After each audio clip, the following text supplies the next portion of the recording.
할렐루야. 우리 함께 예배를 드리는 교우들과 평화에서 나누겠습니다. 덕분에 고맙습니다. 덕분에 행복합니다. 네. 우리 한번 고백해 볼까요? 매주 만나는 매주 만나는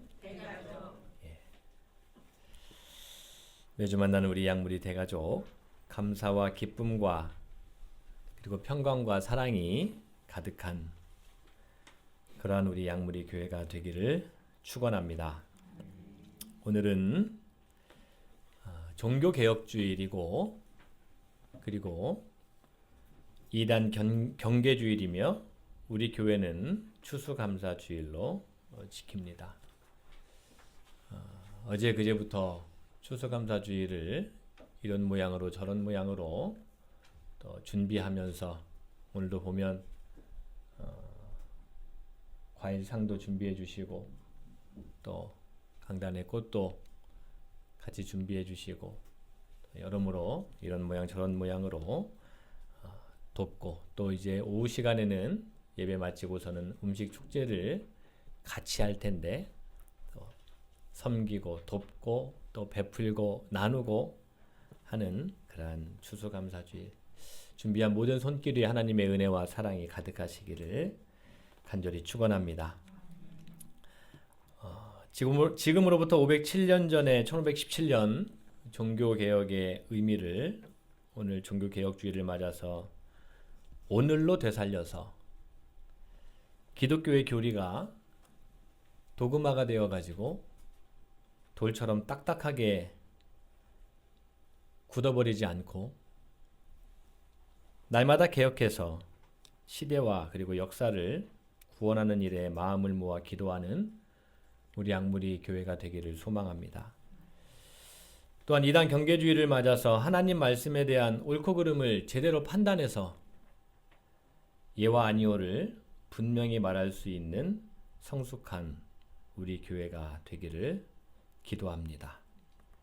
무엇보다 추수감사주의를 맞아서 2024년도를 허락해 주시고 그리고 때마다 시마다 그리고 고비고비마다 함께 해주시고 그때마다 새 힘도 주시고 필요한 것들을 공급해 주신 하나님께 감사를 드리는 우리 교회가 됩시다.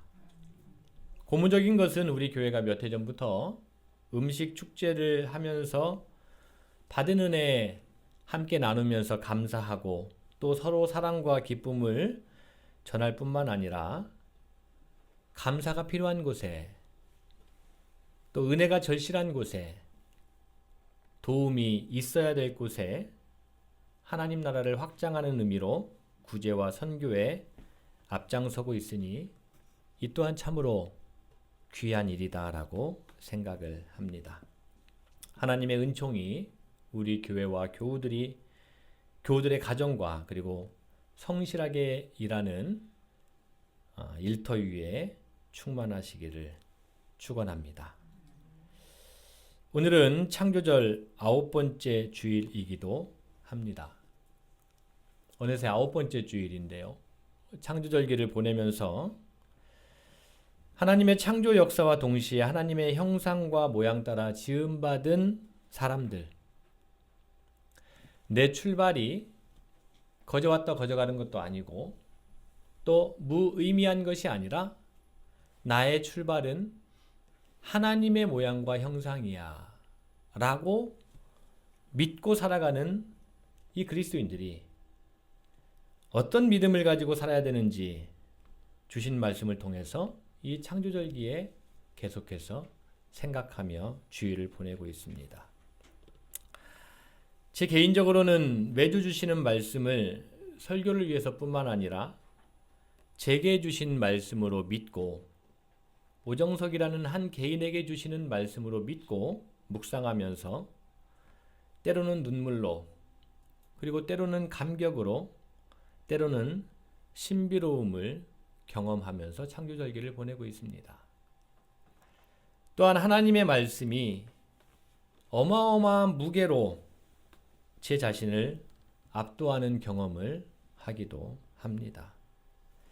왜냐하면 나라는 존재는 하나님의 형상과 모양대로 지음받은 존재다라는 것을 생각하고 또 생각할수록 그 은혜와 감사 그리고 기쁨과 비전 동시에 엄청난 책임과 그리고 의무로 다가오기 때문입니다. 이처럼 내가 하나님의 자녀라고 믿는 것, 하나님의 자녀로 살기로 작정했다는 것, 이것 자체가 은혜요, 동시에 책임입니다. 따라서 은혜와 책임은 혹은 기쁨과 사명은 따로 구분되는 것이라고 할 수 없습니다. 혹자는 은혜 받아야 책임을 다하는 것 아닙니까? 내가 기뻐야 기쁨으로 직분도 사명도 감당하는 것 아닙니까? 라고 생각하는 경우가 있지만 아닙니다. 함께 가는 겁니다. 둘은 불가분의 하나이기 때문입니다. 믿음이 있어야지 실천을 한다라고 이야기하는 자들도 있습니다. 그런데 믿음과 실천은 분리되는 것이 아닙니다.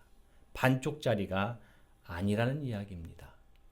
은혜와 책임, 기쁨과 사명, 믿음과 실천을 부디 하나 되게 만들어 살아가는 우리 양무리 교우들이 되기를 축원합니다.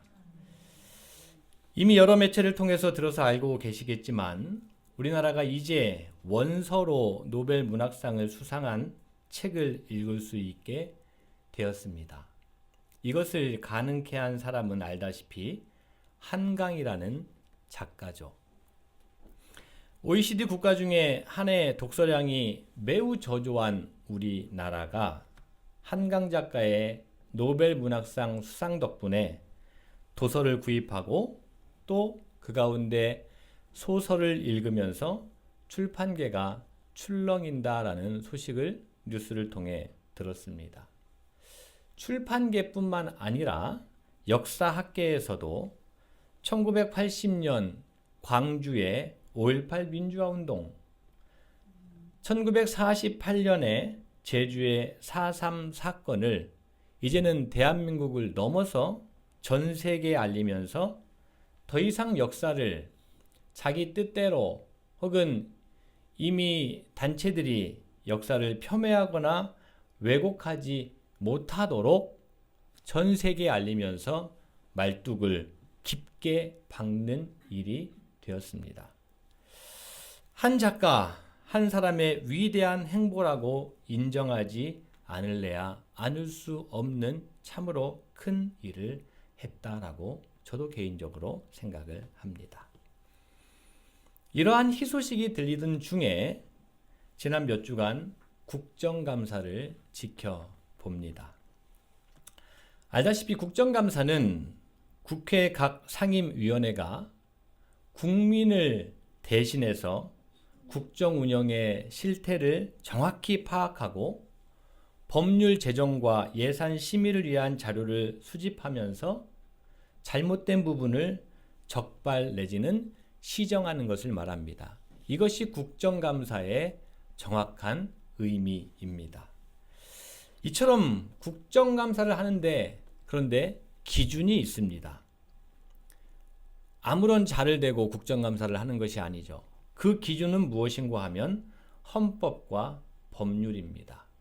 한마디로 법이죠. 국가가 정한 법에 맞게 법에 적절하게 집행이 되고 나라가 운영되어 가는지를 살피는 자리가 국정감사의 자리입니다. 중요한 것은 헌법과 법률이 이 사회를 지탱하고 이 사회를 기준 삼는 헌법과 법률이 유전무죄, 무전유죄가 되어서는 안 된다는 것을 정확하게 인식하고 그리고 두 눈을 부릅뜨고 지켜봐야 되는 자리입니다. 보면서 이런 생각을 했습니다. 하나님, 부디 우리나라가 법꾸라지가 부끄러워하는 나라가 좀 되게 해 주옵소서.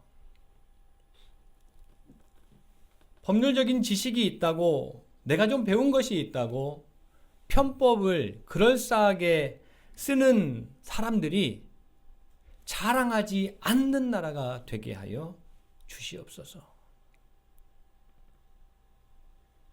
이런저런 사람들에게 자문을 구했더니 내가 많은 세금을, 내야 될 세금을 깎아주게 되어서 이것이 하나님의 은혜다라고 이야기하는 사람이 하나님 부끄러워하는 나라가 되게 하여 주시옵소서.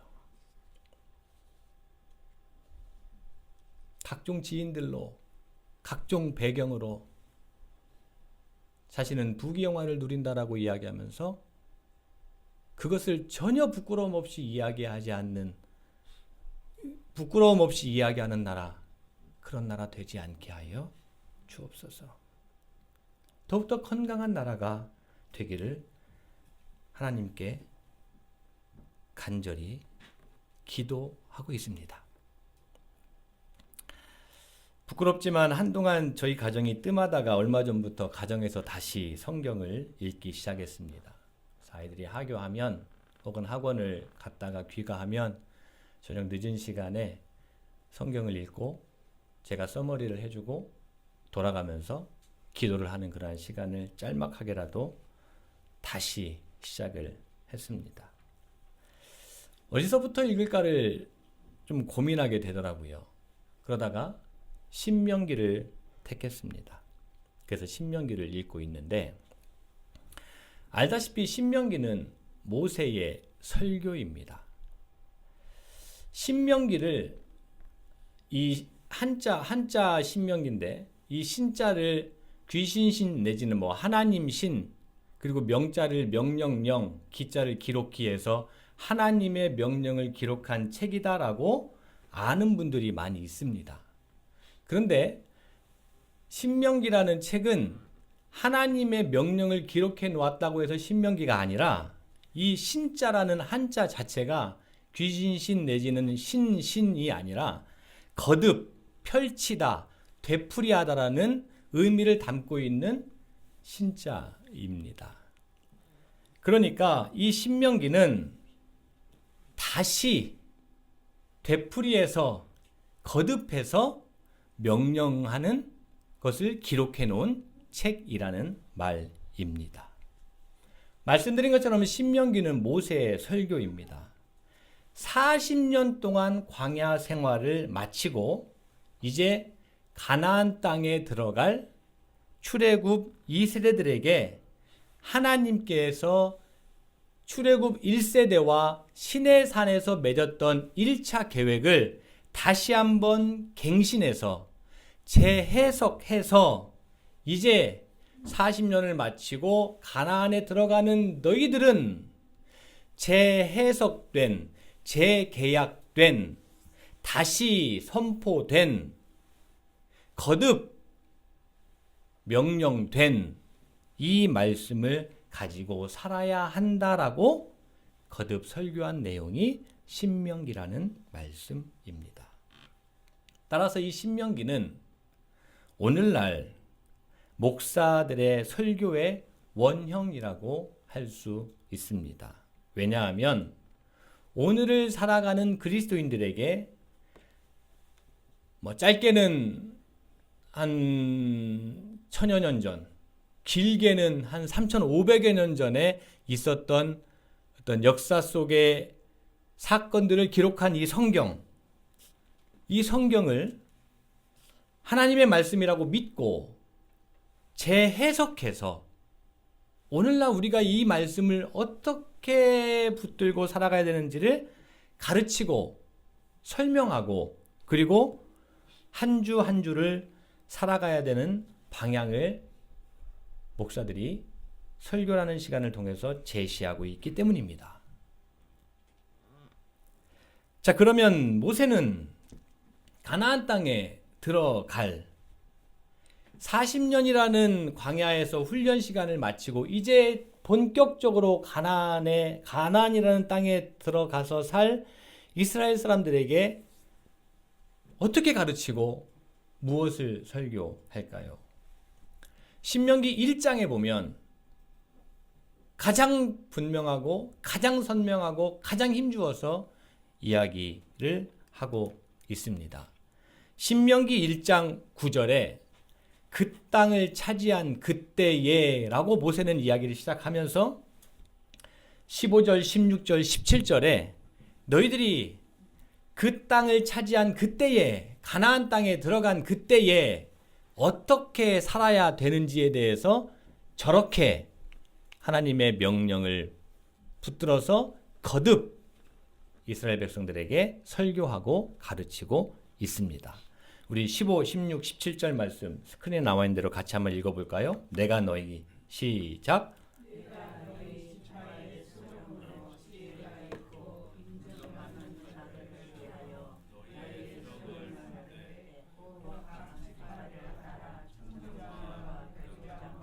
50부장과 10부장과 조장을 삼고 내가 그때에 너희의 재판자들에게 명하여 이르기를 너희가 너희의 형제 중에서 송사를 들을 때에 쌍방간에 공정히 판결할 것이며 그들 중에 있는 타국인에게도 그리할 것이라. 재판은 하나님께 속한 것인즉 너희는 재판할 때에 외모를 보지 말고 귀천을 차별 없이 듣고 사람의 낯을 두려워하지 말 것이며 스스로 결단하기 어려운 일이 있거든 내게로 돌리라. 내가 들으리라 하였고. 아멘. 모세가 말씀드린 것처럼 40년의 광야 생활을 정산하고 이제 출애굽 2세대들이 살아갈 그 가나안 땅 그곳을 목전에 두고 신명기 말씀이라는 이 설교 시간을 통해서 여러분들이 들어갈 그 가나안 땅에서 저렇게 살아야 된다라고 이야기를 하고 있어요. 저 말씀을 한마디로 저는 이렇게 요약을 합니다. 법을 잘 세우고 법 왜곡시키지 말고 법 잘 지키면서 질서 바로 세우면서 여러분들 살아야 한다라고 모세는 설교합니다. 뭐 지키며 살라고요?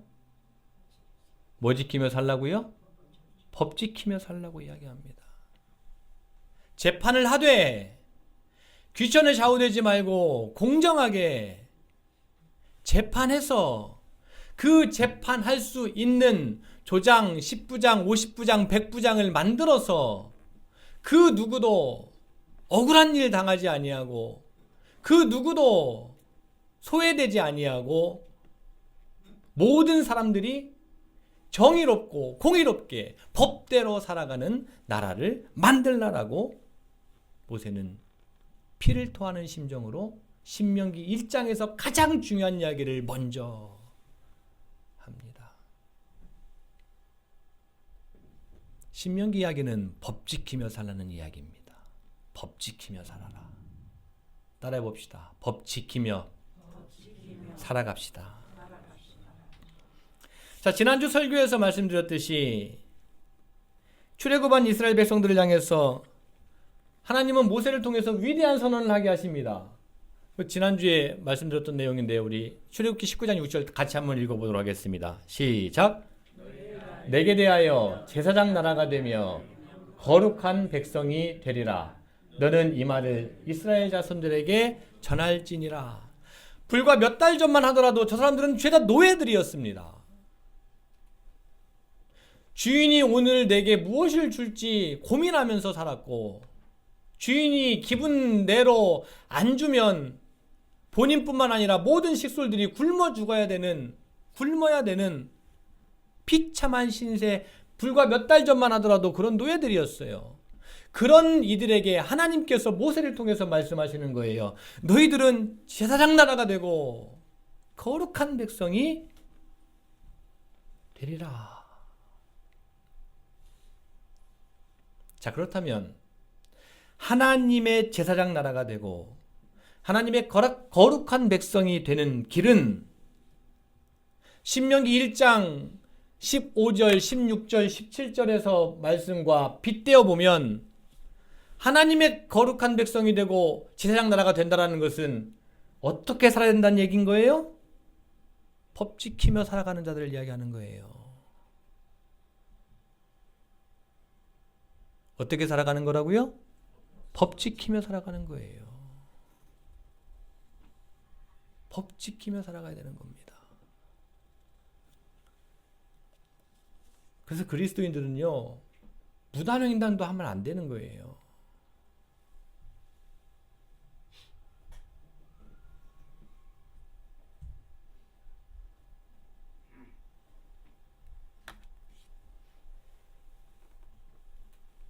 했더라도 회개하면 되는 거예요. 회개해야 되는 거예요. 회개.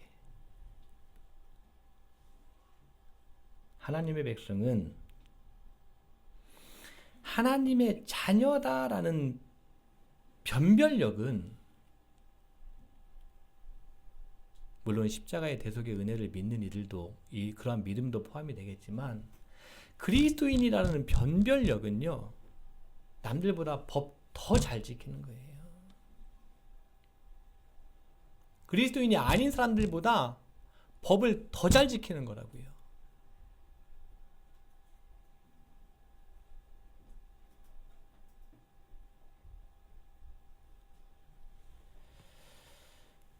오늘 우리에게 주시는 신명기 7장의 말씀도 법 잘 세우고 법 잘 지키며 살라고 모세는 계속해서 이야기합니다. 저기 뒤에 11절, 신명기 7장 11절 말씀인데요. 먼저 그 부분을 같이 읽어보겠습니다. 그런즉, 시작. 그런즉 너는 오늘 내가 내게 명하는 명령과 규례와 법도를 지켜 행할지니라. 뭐 지키라는 거예요? 법 지키라는 겁니다. 법 지키라는 거예요. 법을 세우고 법을 지키되 누구의 명령과 규례와 법도인고 하면 하나님의 명령과 하나님의 규례와 하나님의 법도래요. 근데 여러분, 가나안 땅이 저 세상입니까? 아니에요. 이들이 발 딛고 살아 숨쉬는 땅이에요. 그것을 살아가면서 하나님의 명령과 하나님의 법도와 하나님의 규례를 지키라고 하는 거예요. 그러면 왜 모세는 이스라엘 백성들에게, 가나안 땅에 들어갈 이스라엘 백성들에게 왜 하나님의 명령과 하나님의 규례와 하나님의 법도를 지키면서 살아가라고 이야기하셨을까요? 했을까요? 저는 그 근거를 9절 말씀에서 찾아요. 9절도 같이 한번 읽어보겠습니다. 그런즉, 시작. 그런즉 너는 알라 오직 신실하신 하나님이시라. 그를 사랑하고 그의 계명을 지키는 자에게는 천대까지 그의 언약을 이행하시며 인애를 베푸시되. 할렐루야. 하나님 어떤 분이래요? 천대까지 하나님 약속, 계약을 지켜주시고 그리고 인자와 사랑과 자비를 베풀어 주신대요. 뭐 하면?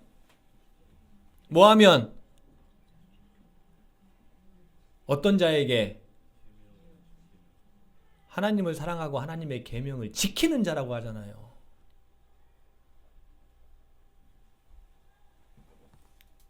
하나님을 사랑하고 하나님의 계명을 지키는 자에게 천대까지 만대까지 약속을 지켜주시고 인애를 베풀어 주시기 때문이에요. 좀 쉽게 말하면 하나님의 명령과 하나님의 규례와 하나님의 법을 지키는 이유는 복을 받을 수 있기 때문이에요.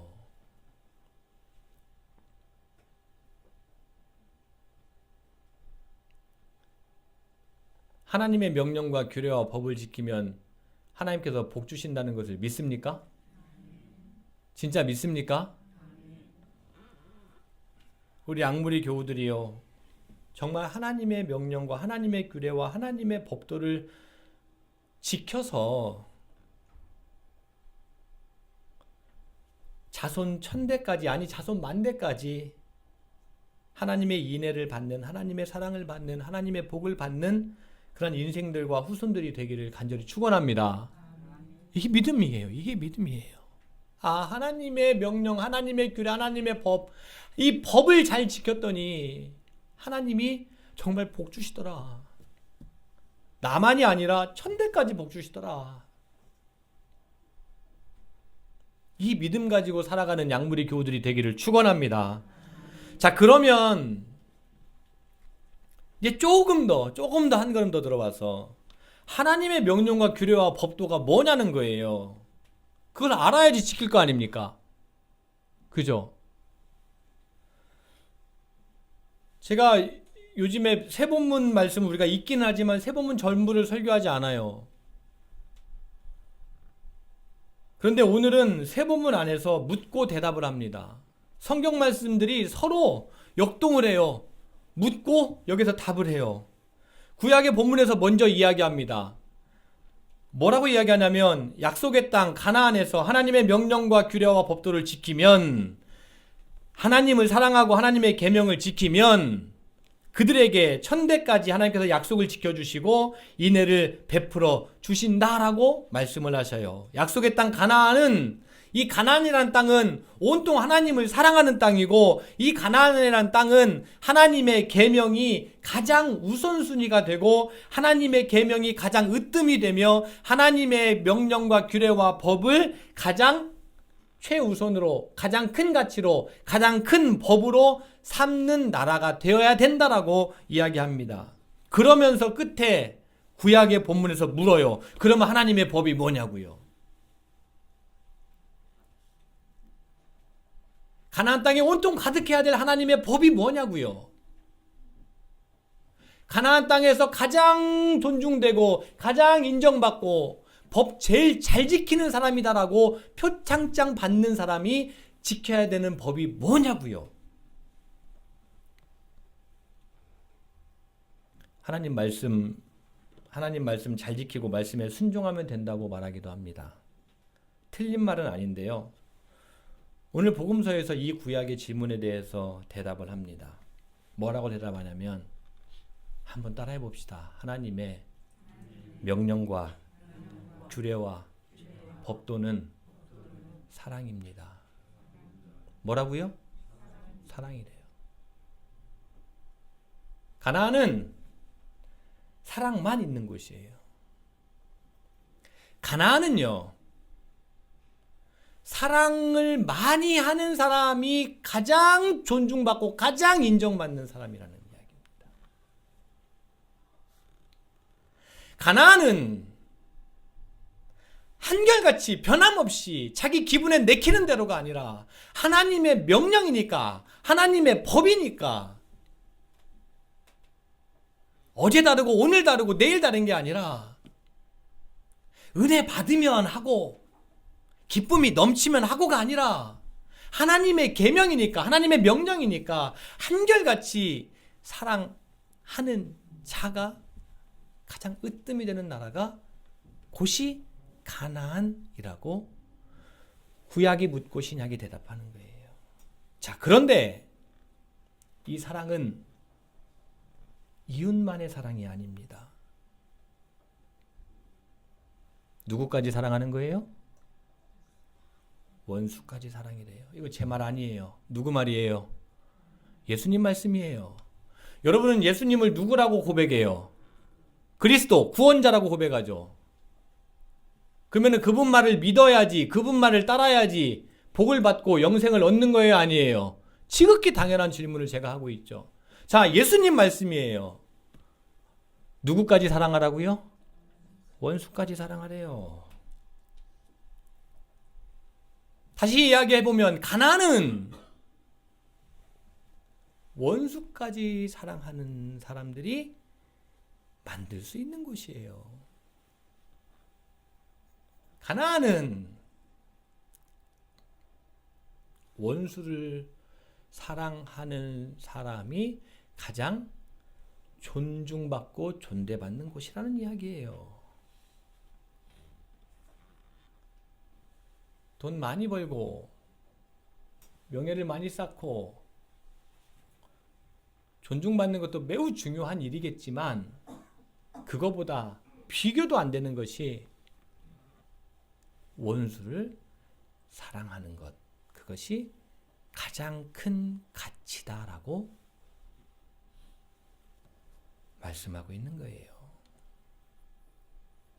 원수를 사랑하는 것이 하나님의 명령과 규례와 법도라고 구약이 묻고 신약이 대답합니다. 만만한 일 아니죠. 만만한 일 아닙니다.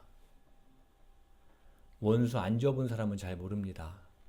근데 원수 접은 사람은 이게 얼마나 만만치 않은 일인지를 잘 압니다. 어떻게 원수를 사랑할 수 있을까?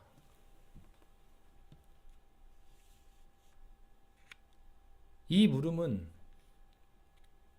사실 하나님의 거룩한 백성에게는, 그리스도인들에게는 물음의 목록이 아니라 실천의 목록입니다.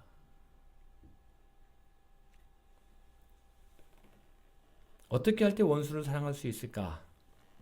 저는 오늘 주님의 말씀 가운데서 그래도 이 말씀 붙들면 원수를 죽도록 미워하다가도 그래 내가 사랑해야지 라고 생각할 수 있지 않을까 하는 말씀 하나를 붙듭니다. 45절을 저는 그 말씀이라고 붙드는데요. 거저받았다라는 의식이 있을 때 가능하지 않을까 생각하는 거예요. 45절 같이 한번 읽어보겠습니다. 이같이 한즉 시작. 이같이 한즉 하늘에 계신 너희 아버지의 아들이 되리니 이는 하나님이 그 해를 악인과 선인에게 비추시며 비를 의로운 자와 불의한 자에게 내려주심이라. 나는 선인이야, 나는 의로운 자야 라는 생각이 아니라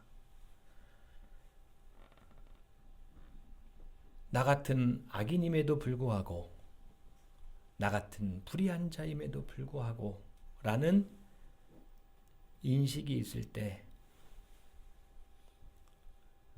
그럼에도 불구하고 하나님께서 이른 비와 늦은 비로, 오늘 추수감사주일인데 그럼에도 불구하고 내게 감사할 수 있는 것으로 주신 것 아닐까 라는 생각을 할 때 비로소 원수까지도 사랑할 수 있지 않을까.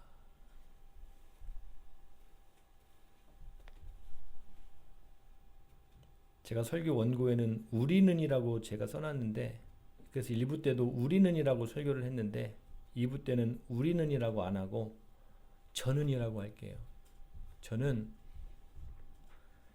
저도 모르게 자꾸 타인과 제 자신을 비교하더라고요. 그러고 나서 이런 생각을 해요. 나는 적어도 누구보다는 조금 착해. 난 적어도 누구보다는 좀 나아. 자꾸 그런 생각을 하더라고요. 근데 오늘 말씀을 보니까 하나님은 누구에게나 공평하시네요.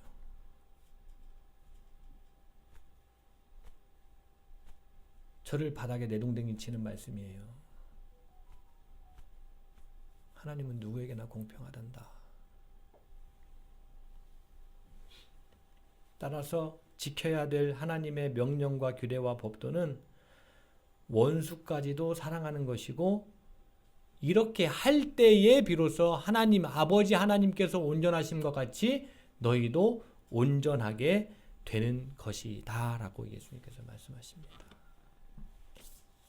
오늘 설교 제목을 아버지 하나님같이 온전하게 삽시다 라고 이야기를 했어요.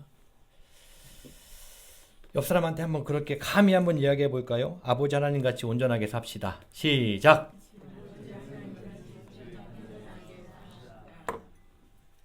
구원받으려면, 구원받은 자라면, 구원받았다라고 믿고 또 구원받고자 소원한다면 하나님처럼 원수까지 사랑하는 것을 각오하고 결단하고 실천하며 살아가는 우리 양무리 교회가 됩시다.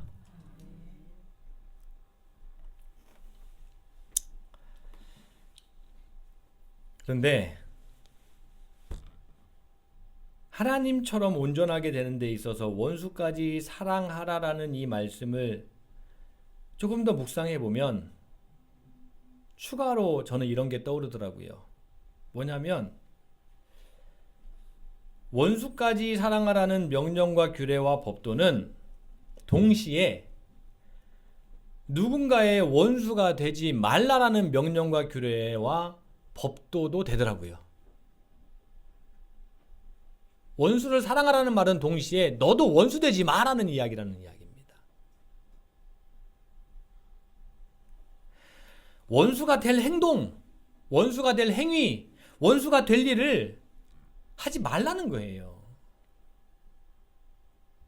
나는 실컷 상대방을 때려놓고선 상대방한테는 야 원수 사랑하라고 했잖아, 나 용서해줘야 돼 라고 하는 그런 초딩적인 삶을 살지 말라는 이야기입니다. 유아적인 삶을.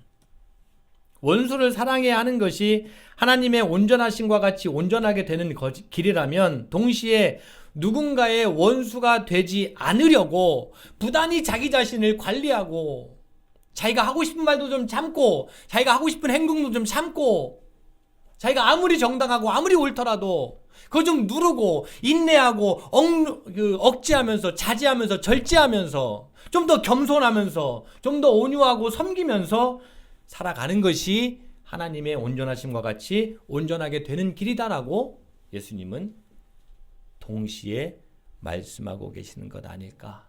누구에게? 저에게.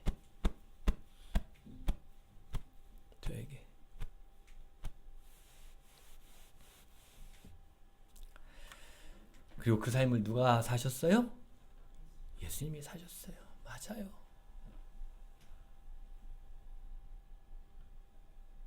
예수님 그렇게 사셨어요.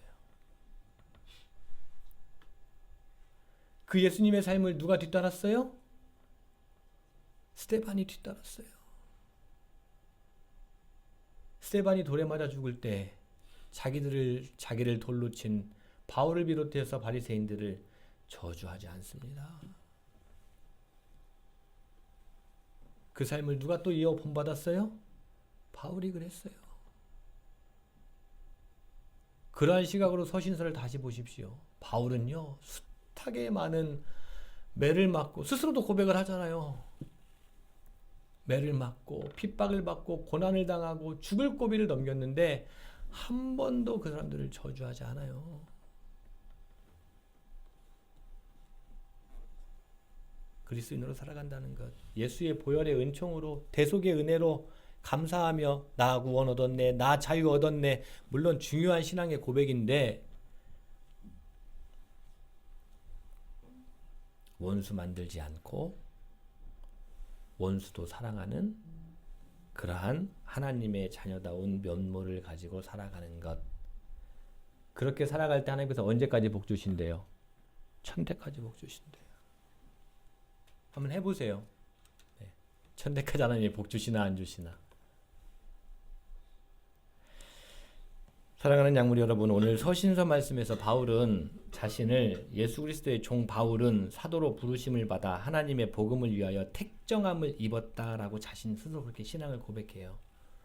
이건 누가 주입시켜 준 게 아니에요. 스스로 고백하는 거예요. 야, 내 출발은 하나님이야.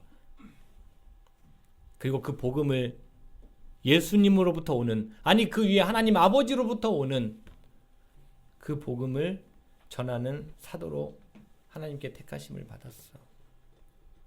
이 고백이 부디 바울의 고백만이 아니라 모든 그리스도인들, 아니 구체적으로 우리 양무리 교우들, 아니 더 구체적으로 오정석 목사의 제대로 된 고백과 믿음이 되기를 간절히 소망합니다. 하나님의 복음인 예수 그리스도를 전하고 예수 그리스도의 삶을 뒤따라 살고 그러면서 온갖 증오와 갈등과 전쟁과 폭력이 가득한 이 세상, 어떻게 하면은 차별을 만들어서 내가 상대의 비교 우위다라고 해가지고 인정받고 싶어하는 세상,